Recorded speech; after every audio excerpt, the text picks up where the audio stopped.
Well, it was an incredible 8 days for me, but we are a week into Big Ten tournament now, and our Big Ten play now, and there have been a few surprises. I'm not sure I call our game a surprise. What was surprising in our game at Iowa was we didn't play very good, and that was disappointing. It was great to see us bounce back at Minnesota. I read some articles up there, and I think they felt they played really well, and so I didn't think it was a 2-point game, but I don't think it was a 10-point game. I thought when we were up 10, we could have taken care of some business, and we didn't get it done, and that's a struggle for us at times right now. A go-to guy or someone that we really can go to on the perimeter especially has been a little bit of a problem. It'll be good to be back home Thursday. Seems like it's been a month because it has been a month.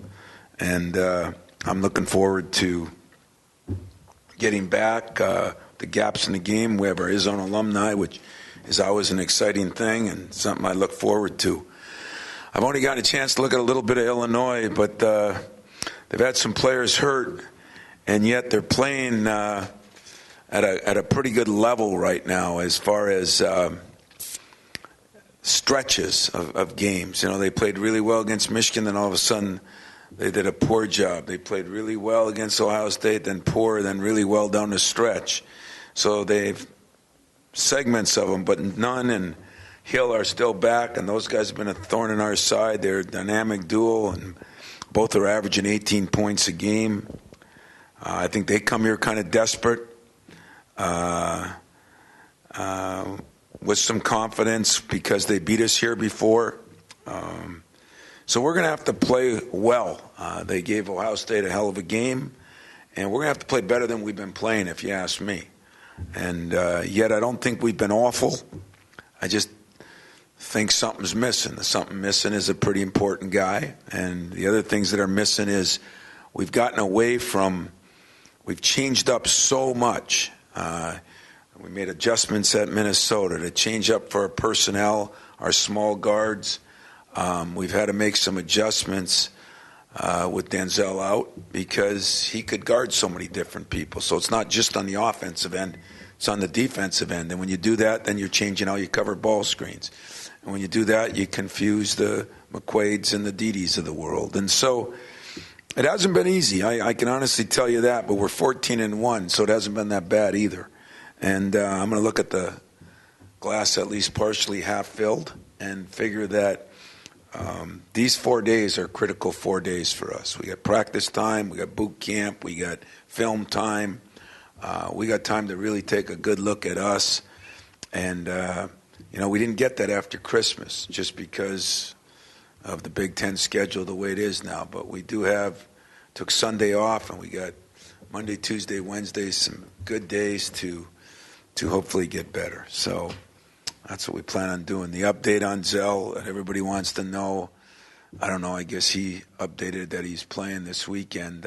I sure didn't see that. He shot around at Iowa and shot a little bit at Minnesota, has not stepped foot in the practice part, has ran on the treadmill very limited, has done some biking. But, it's only been, is it 2 weeks now? 2 weeks today, so, I'm hoping by this week we get him to start practicing again somewhat. I doubt it'll be today, but I don't know. I think he's going to go over and do some treadmill work with less weight on him and see how that pans out. But I will say one thing about Denzel. I think I said it to some of you guys. We had a chance to go watch the Steph Curry-less Warriors, and it wasn't pretty. And after the game, I saw an interview with Walton, and he said there's a lot of great players in this league, and there's a lot of players that, you can't live without. But he says our great player still does some other things, meaning he's our best assist man, even though Draymond is.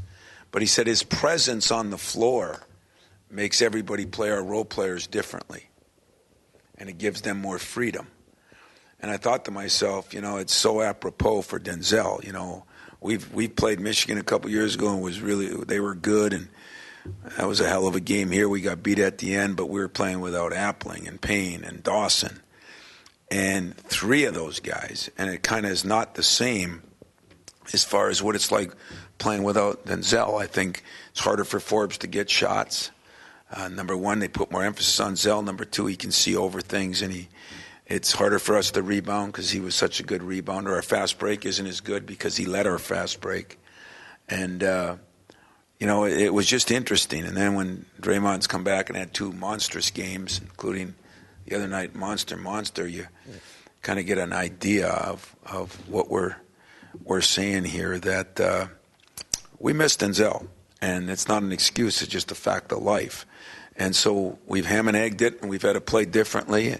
And we've taken some shots of some good teams. We figured out that Iowa must not be that bad. They went to Purdue and won. I mean, I thought Iowa was a good team. They played very well the night we played them, and we did not play as well. So being 14-1, I'm good with. Being 14-1, the way we played in the last 3 games, I'm not as comfortable with, but I have seen some progress. Our inside game has gotten better. Aaron Harris has still gotten better in some ways. We got to get Tom a little bit better. And Matt McQuaid, the first game in the last 4 that I didn't see the deer in the headlights look, that was encouraging. Maybe taking him home and letting him shoot in his own gym was a blessing. So I think there's a lot of positive things going on, but we are who we are right now, and we've got to improve. And so one player is making a little bit of a difference because he's probably the most unique player I've had. That includes Draymond, when you think about it, because Draymond didn't do as many things. He just didn't play the position where he had the ball. Cleaves did this, and Peterson did that, and Shannon Brown could do this, and Richardson could do that, and Zach Randolph could score inside. But if you talk about a guy that is your leading scorer, rebounder, assist man, second best defender, best leader, and how does the other team play when he's on the court compared to when he's not? I got to keep reminding myself, not that you guys haven't, because you guys have been great, but it is a realistic loss that is a little different. A guy asked me today from Maryland, said, how do you deal with a loss of a player like him? I said, I don't know. I figured out in the last 3 games, I haven't had to do that. I've had to make up for a shooter, make up for a rebounder, make up for a great passer when Cleves went down, and defender, but not a lot of collection of those. And that's what makes the guy so special, and truly should be an MVP candidate because he can do that many different things. So, sorry, but questions? Tom, what good has come out of the Denzel situation? What players have you maybe seen some things from in practice, maybe guys gaining confidence that you think will help you down the road that they got the extra minutes with Zell going out? Well, I think Schilling would have been one. I think Costello and Didi, but, with Schilling being hurt for some of that time too, it's been a little bit of an issue. I definitely think Aaron Harris is a better player in the last 5 games than he was in the previous 7 or 8. Still a little sporadic, but definitely a better player. I think it's hurt Forbes, even though he had the big game against Oakland. I still think it's hurt Forbes. But, what I was hoping that Javon Bess and I was hoping it would really give some opportunity for him and Marvin Clark. And the reason Bess and Clark didn't play, one had hurt his hand a week ago, and one hurt his hand in practice 2 practices ago. Bess got a very badly sprained thumb. And that's kind of why he didn't play. He's actually putting him back at the 3, I think, has helped his confidence, has helped him. He's more comfortable there, and maybe he won't play as many minutes, but I think he'll serve us even better. And he still could play some for, especially when you play a team like Illinois, who's got a 6'5", 6'6" kid in Hill who's kind of a three-man that plays the four for them. So I don't know. I'm thinking our inside game has gotten better. I'm thinking Aaron Harris, if you want the truth on the two things that have maybe improved the most. Tom, can you talk about the value of Tum Tum right now? And he talked after the game on Saturday, just his role from a leadership standpoint, from pushing the ball. A lot of what was on Denzel, to some extent, is on him, and the value of having him right now. Well, he's a big value, and I just got on a meeting with him and told him he's not playing well enough right now, okay? But he's a huge value. But some of the reason he's not playing well enough is he's had to do so many more things. And one of them is not only constantly push, because Zell did some of that when he got rebounds and went, but organize our team, our communication with our team. We look at it, and we got four guys running one thing and one guy not. He has not gotten that tuck the ball in the arm, do what I say mentality yet. But I think you're going to see a lot better Tom, and people are playing him differently. And let's remember, you talk about the only guy that we don't know about his injury is him, because he has not shot one time after, other than practice in now 2.5 months and 3 months maybe. And that hurts a guy who's not a great shooter. And so that foot is not going to improve probably till the end. There's nothing but rest can do. He's gotten it out, but it's probably a lot worse than we think. And so I think his leadership will improve, because he's already a great leader, but he's got to realize he's got to know everybody's position. He's got to know more things. He doesn't have a running mate that's talking to him as much. Brennan and Aaron are not those kind of players. So he's going to watch more film with McQuaid, with Denzel, and try to learn more. I think that is the other thing that we have to do, is we got to try to get the other guys better, because we're not going to make Tom into a shooter or something now. If we'd run our lanes deeper, which we're not doing, he'd have more room to go. He's still as quick as any guard in this conference from one end to the other. If we'd do a little bit better job on our screening. I mean, there were things we picked apart today. We had a really good 1.5, 2-hour film session today, which is odd. And we just kind of picked it apart offensively, then we picked it apart defensively. And I think there's a lot of areas that we can help Tom in by them doing their job. It's not all on Tom, but he is the leader. He's got to be the leader. And I feel comfortable with him in that position. When you have Denzel back, is he an ideal fit, complementary for that? For being able to defend the one on the ball, and then what he Yeah, do? and I think you saw that. The problem we have now is you play a team like Minnesota, and we're trying to switch a little bit and do some things like that, and all of a sudden, Brent isn't real physical, Aaron isn't real big and physical, Zell is physical. And so we've had to cheat the way we play, and it's affected Tom a lot, because all of a sudden we're not switching, because we don't want to switch onto this guy, and then we have to switch a 4 on with Tom. We did that a few times in the game. So I think when he gets Denzel back, that break was getting, I think, back to old times before he got hurt, and now getting a better Aaron Harris than we had earlier. That's why I think our ceiling really has a long ways to go yet, but it's odd that we're still into January, and I'm talking about the same things I was talking about in beginning of November, but it's been due to 3 or 4 injuries, and that's just the way it is. I guess it's kind of along the same lines, but with a player like Denzel, can it be seamless when he comes back, or is there still going to be some sort of adjustment period then too? I think it can be more seamless if he comes back healthy. If he comes back and he's working his way in and he can't do this and he can't do that, then I think there'll be big seams. But I do think it can be seamless because he has such a good relationship with everybody. They're all so close. It's not like he'll have missed 10 games or 8. It'll be maybe 4. And he'll fit in.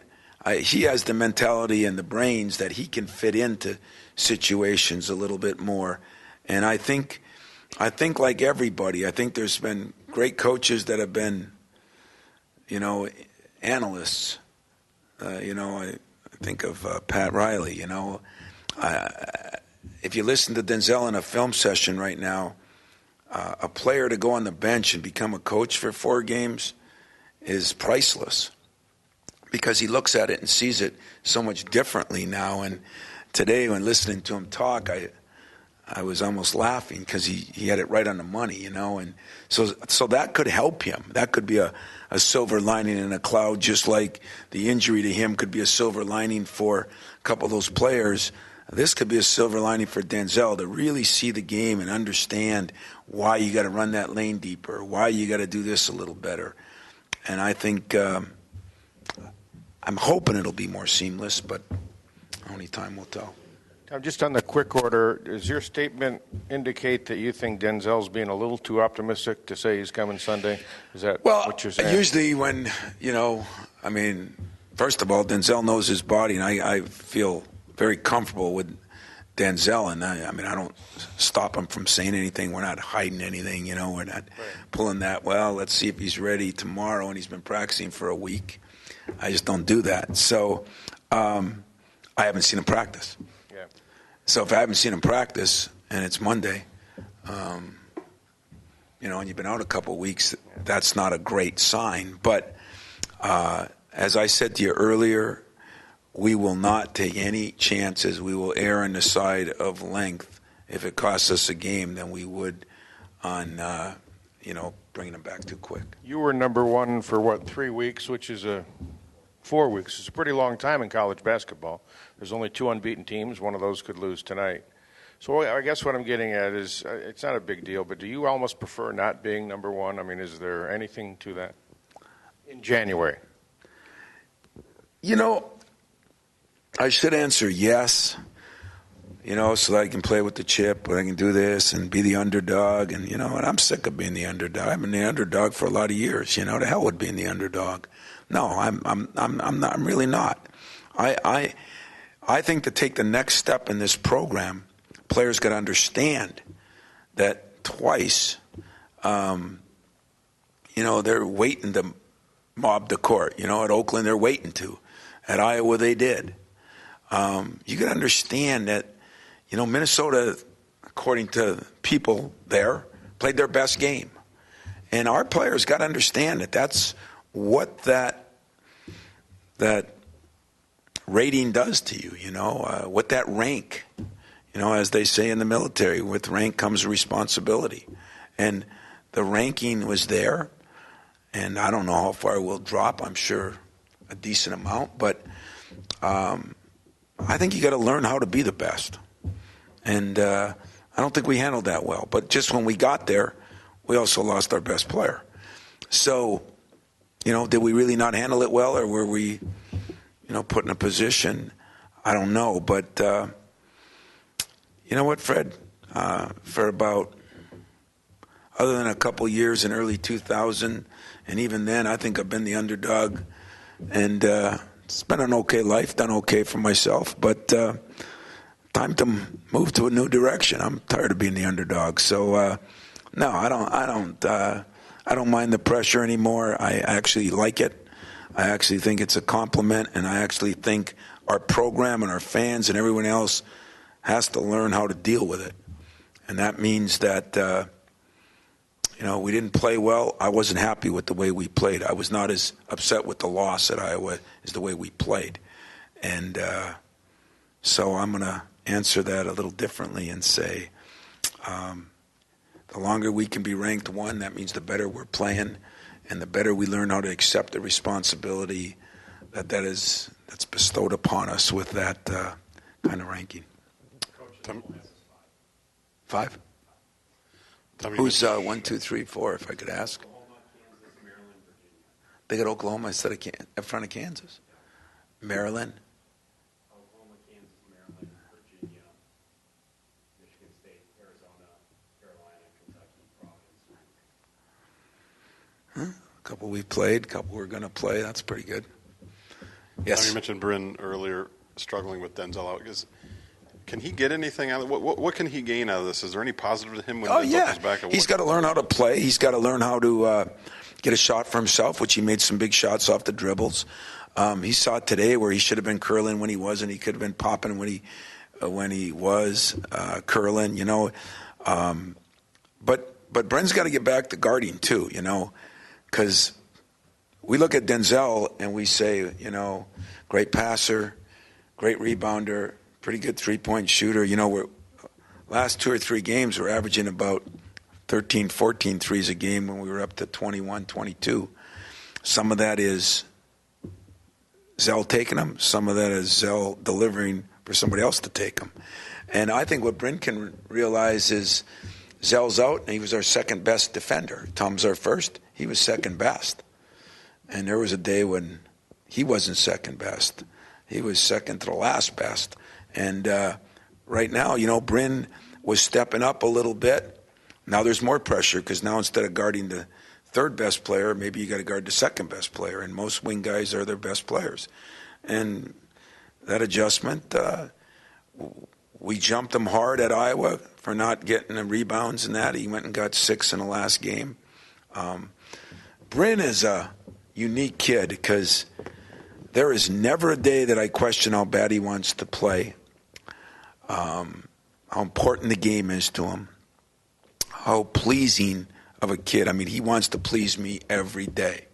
He still sometimes struggles with learning how to compete at a level that is maybe above the level he's competed at. And I thought he made some progress this year. And I still think he's made some progress, but he's had some things, that thing about those guys playing since they were 4 or 5 years old, that was real. It wasn't fake. And man, Zell got him some shots. And if he gets an open shot, I like his chances of making them. And if you make some shots, you usually guard better. It's just the American way. It's it's like a religion. It's just the way it is, And so I think Brent is, last game he made some strides rebounding wise. Hopefully he's making a few more strides defensively and learning how to get a shot for himself a little bit, because we don't have that go-to guy is also something that I think he's gotten better at. Coach, I know you said you'd err on the side of caution with Denzel. Do you think he would be back by that Iowa game if he doesn't play against Penn State? And then I guess secondly, I don't know if you addressed it at Minnesota, but have you talked to any about the football game, or have you talked to D'Antonio about what happened? I know you were kind of intertwined with a lot of what was going on with the football momentum. I did talk to Mark a couple of times, and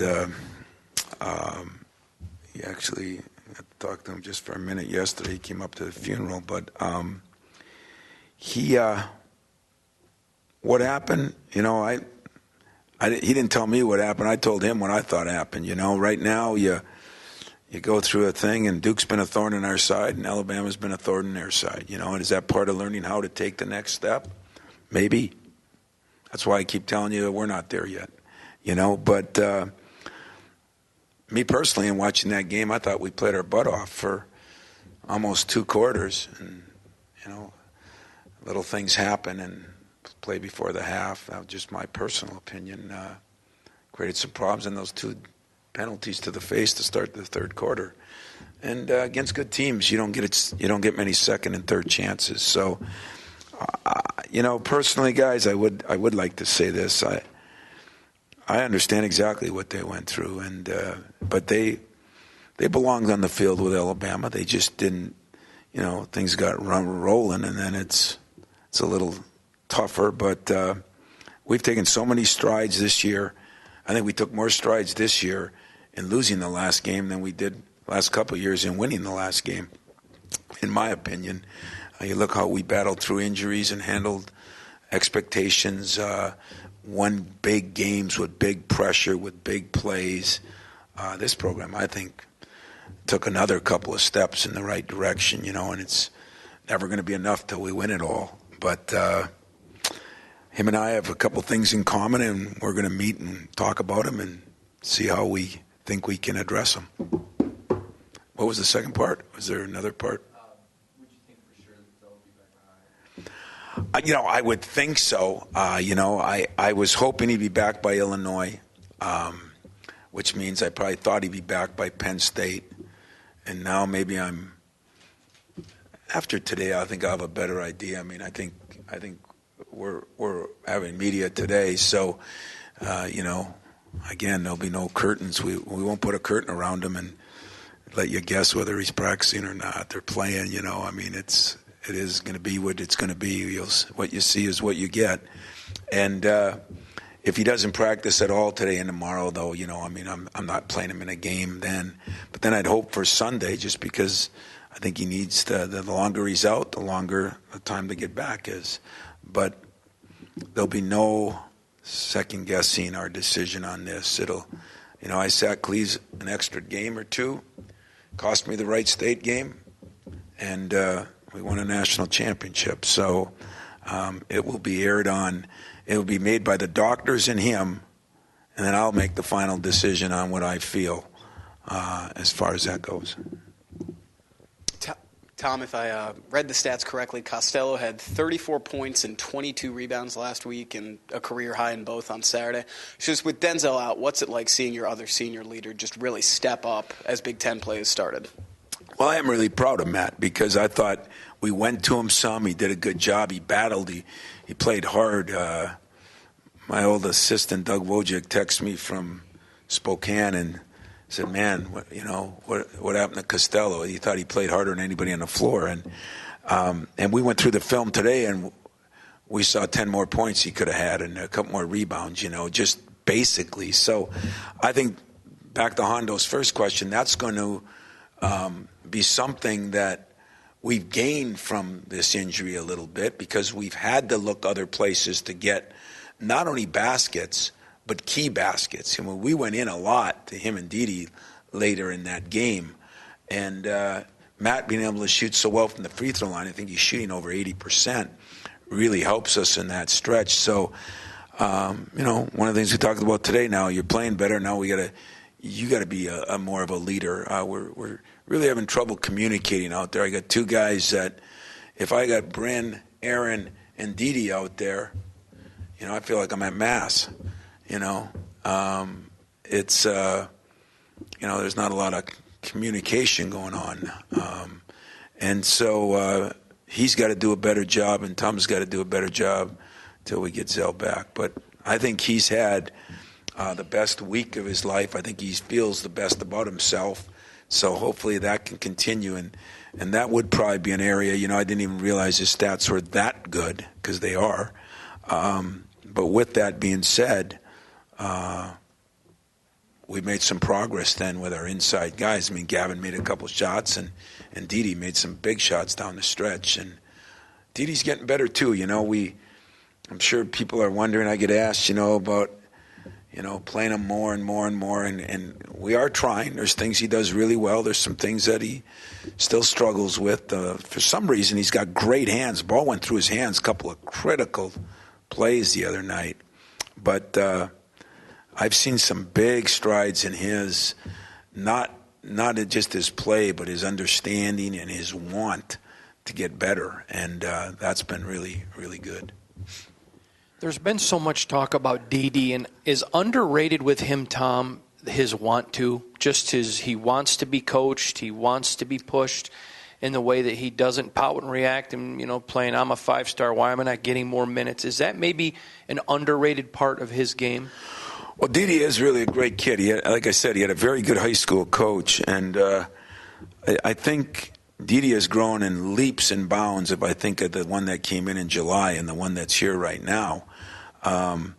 But part of it, too, is us, and when you have smaller guards, you can go with bigger inside guys, but when 3/4 of the country, at least so far that we've played, it'd be nice to play Kansas again. Everybody says, why would you want to play Kansas again? Because they're more of the traditional, then you play some of those smaller schools, but even some Big Ten schools now, where it sounds crazy is you might be better against Purdue than you are against Iowa just because of the matchup things with the personnel we have right now.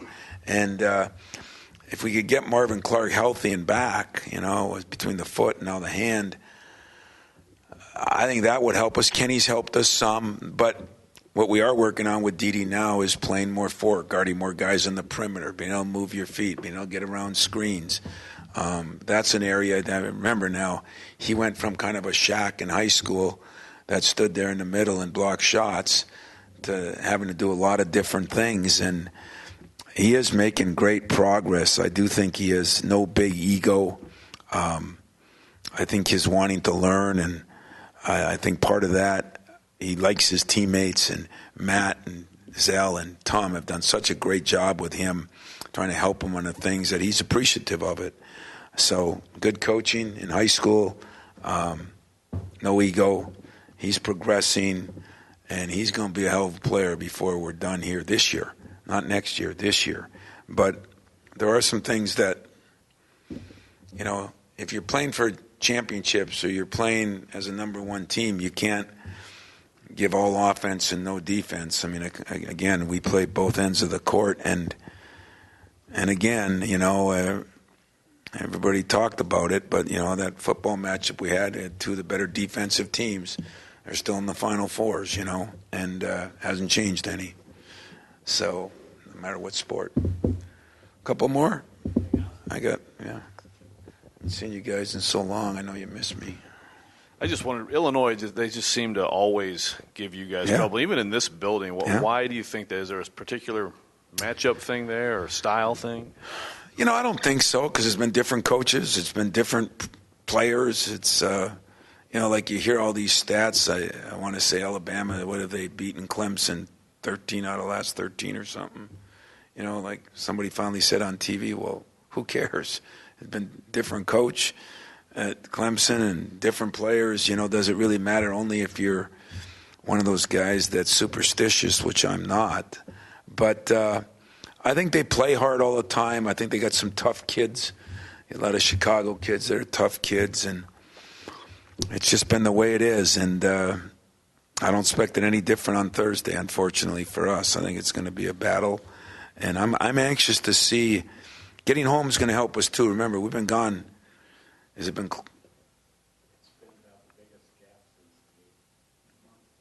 Yeah, it's been closer to a month than not, or closer to 28, 27 days.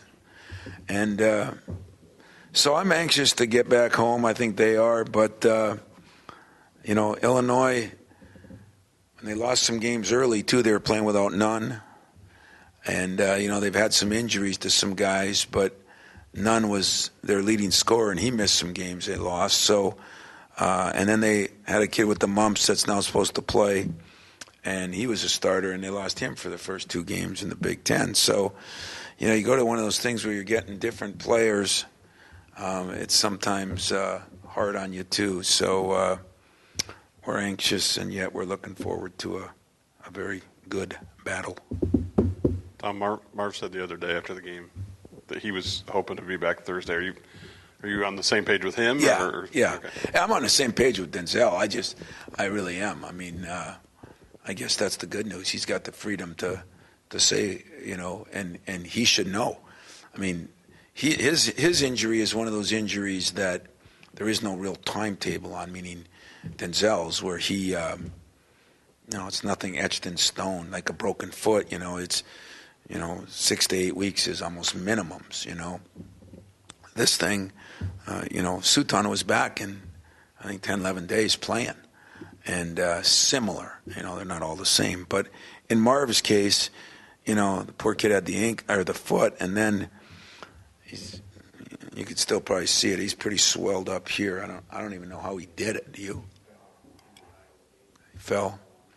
And so that's created some problems for him. But I definitely think he's a guy that, not even as a starter, but in our playing group, 8 or 9 man playing group, that really would give us some benefits. I mean, he could guard a guy like this guy, Hill. He can make threes, and you know, but he's been out so long. We're trying to work him back in, and we will try this week to work him back in for sure. So yeah, we're on the same page.